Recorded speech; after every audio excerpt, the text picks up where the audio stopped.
I don't know if you've ever had your hand outside a window going about 145 miles an hour. I don't know if you've done that. Yeah. But I mean, how do you Well, even 60 miles an hour and then, multiply it. But feel the force of it. It was pretty intense, I gotta say. It was how do you intense. breathe? I mean, That's a good question. I didn't realize, like, that amount of force of air, I can't breathe. So I had to figure out how you're taking the wind and you're breathing down here like this. And, the air particles coming off that propeller are traveling at the speed of sound. So the air is going around the fuselage like this. And the force of the air when I got close to fuselage was brutal. I mean, the air going over the wing, period, was brutal. Yeah. But when the airplane went upside down and also the engine would stop.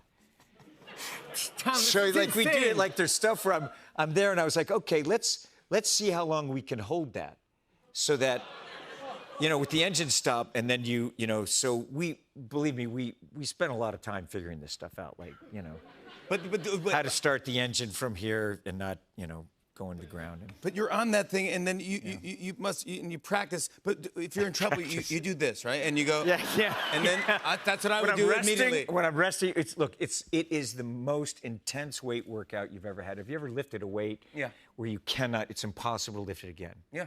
That's what it's like after a couple of minutes on this wing, what we're doing. Because the maneuvers, you're going from 95 to 145, miles an hour, and then you're pulling the G's as we're going along. Because a lot of the stuff you're seeing, when I've got to get to 0 G as I'm floating in between the wings and trying to maneuver up and down the wings. And as he's going, it's throwing me in different directions, and and I don't know. It was crazy. But it was crazy. It really was, honestly. I don't know. It was a lot of fun. It was crazy. Yeah, it was crazy.